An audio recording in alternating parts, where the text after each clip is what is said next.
ମୁଁ ଆସୁଥିଲି ସାଇକେଲ ଧରି କାମ ହଁ ଡାକ ଛାଡ଼ିଥିଲି ସେଠି ଲୋକ ଥିଲେ ଆହୁରି ହେଲା ବାଡି ଯେମିତି ଛାଟିଲେ ସେ ହେଲା ପଳେଇଲା ନହେଲେ ଆହୁରି କାମୁଡ଼ିଥାନ୍ତା। କାମୁଡ଼ିଲାନି ଢେର ଜଣ ପ୍ରାୟ 10-15 ଜଣଙ୍କୁ କାମୁଡ଼ି ସାରିଲାଣି ଆହୁରି କାମୁଡୁଛି। ଆଜି ଆଗରୁ ଥରେ କାମୁଡିଥିଲା ହଉଛି ଏଇ ମେଡିକାଲ ଆସିଥିଲି ଆସିଥିଲି ଭଲ ହେଇକି ଯାଇଥିଲି।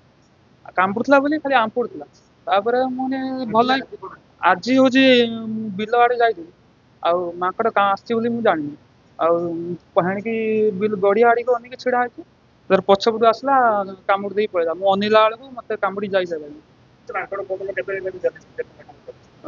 ମତେ ତ କାମୁଡିଥିଲା ପ୍ରାୟ 15 ଦିନ ହବ 15 ଦିନ 15 ଦିନ ଗାଁରେ କାଲି କାମୁଡିଥିଲା ଆମ ତେଲି ସାହିରେ 5-6 ଜଣ କାମୁଡିଥିଲା ଆଜି ଏଇ 3-4 ଜଣ କାମୁଡି ଏଇଭଳିଆ ଆଉ କାହିଁ ଧରିଲେ ସିନା ଜଣା ପଡିବ ଧରୁନାହାନ୍ତି। ମୁଁ ଯାଉଥିଲି ମନ୍ଦିରକୁ ଯାଉଥିଲି ନାଗ ଦେବତା ପାଖରେ ଜୁହାର ହେଇଥିଲି ଆସିଲେ ଦଳେ ମାଙ୍କଡ କାମୁଡି ପକେଇଲେ ମୁଁ ଆଉ ଏପଟ ସେପଟ ହେଇପାରିଲିନି।